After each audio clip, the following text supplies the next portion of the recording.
to share something with y'all. That might put me in a very negative light, yeah. Relationships are not my forte. See if someone grabbed up my wife or something completely different ballgame. I'll walk away from it, and this has been like a therapy session.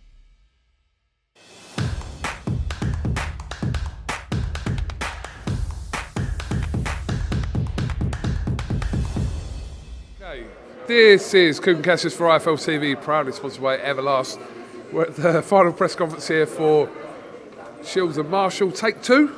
It was exciting, wasn't it? Yeah, you sold it today. You sold it. Oh, I ain't sold nothing. You gotta wait till Saturday. I'm gonna sell it for real then. Really? Oh yeah. Yeah. Okay. End product. I'm gonna sell it.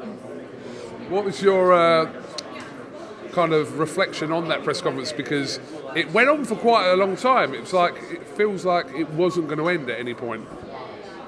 It was fun, to be honest. I thought it was so funny, and then when April and them tried to verbally jump me up there, I was like, what the heck? I thought it was so funny. But it's like, you know, when you lose an award, you lose an award, that's all. One reference you made, obviously, where Savannah obviously talks about her win over you, and then when you talk about the Olympics, that was in the past, so that's all in the same kind of category, if that makes sense. She hates it, though. It's like we can talk about May 2012, but we can't talk about August 2012. It's like, look, if we're going to talk about what happened 10 years ago, let's talk about it. Let's talk about what happened 8 years ago, 7 years ago, 6 years ago, 4. Like, let's talk about it. And she hates when, like, the facts come out. Like, I understand it burns inside of her that she didn't get an Olympic gold medal, but I promise you, after our fight, after I win, I'm going to get her own Olympic gold medal made. Okay, and a chain as well. Hey, I'm going to get her a chain that says Silent Assassin, so she know, be quiet. Do you think, Savannah, that Savannah's and your fight being postponed for the 5 weeks is going to benefit you more so, or could it benefit her more so? I think it's going to benefit me more so because she's talking about retirement, and when you talk about retirement, that means that the body and the mind and everything is not on the same page. So maybe her mind wants to continue boxing, but her body doesn't want to. Maybe she wants to continue boxing in her heart, you know, but her mind doesn't. It's like when you boxing, everything has to be in the same accord. And I think that her talking about this retirement, she's saying, oh, there's nobody else for me to fight. It's French on Cruz. If you can get your fat butt down to 154, you can fight against your other girls who are world champs at 154. There are a lot of opportunities. I mean, she can fight against Hannah Gabriels at 175, can't she? It's fights for her out there. I'm just being a matchmaker now.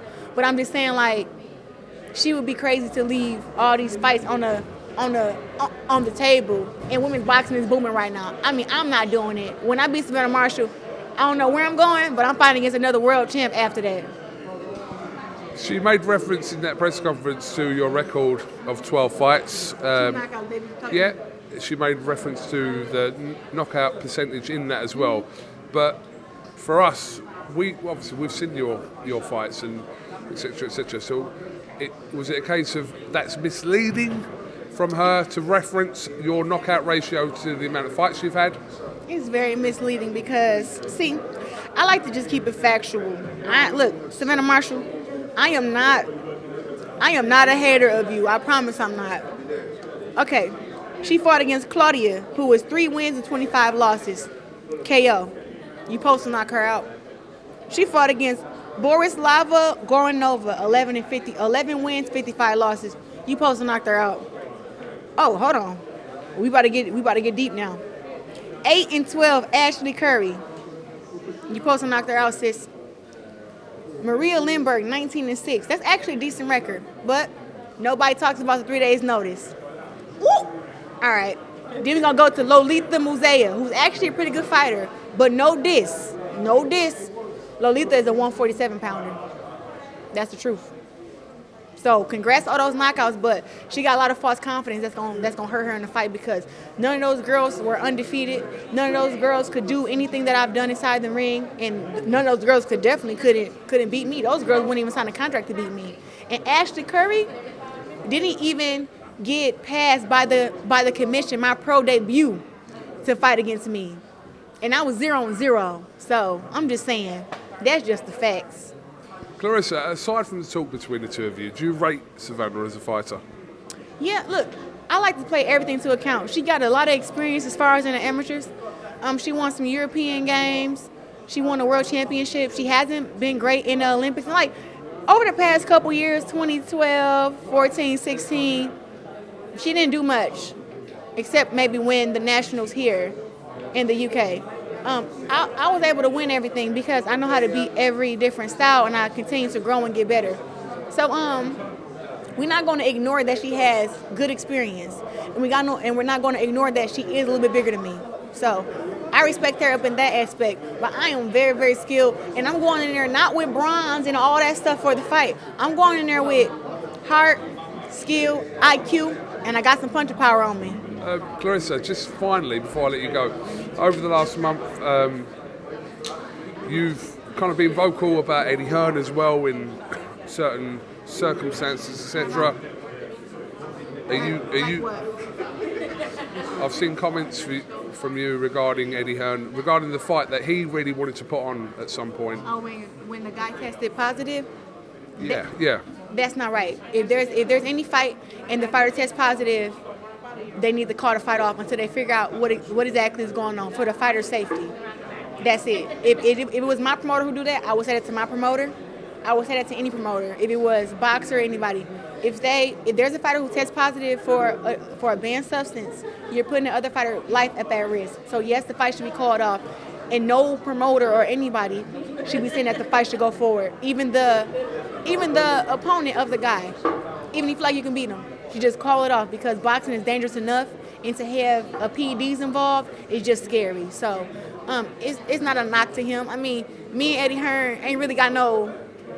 I used to be cool with him, but after he said that when he was with Savannah Marshall, he was saying she gonna knock me out and all that stuff, it just became like a little bit. I ain't like him after that. It was like, nah. But he has spoken to me, and I try to be cordial, but I just ain't fake. You know what I'm saying? So I would rather people who don't like me just don't say nothing to me, to be honest with you.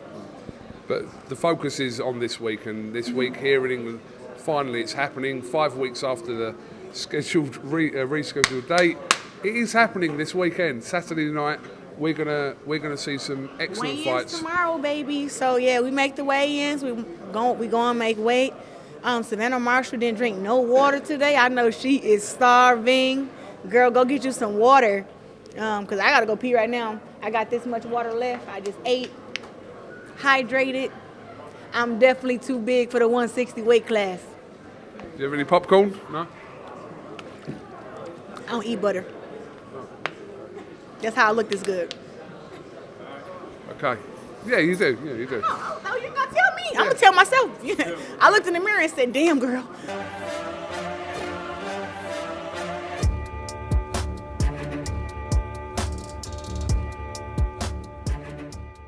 I'm going to share something with you that might put me in a very negative light, yeah. Relationships are not my forte. See if someone grabbed up my wife or something. Completely different ballgame. I'll walk away from it, and this has been like a therapy session.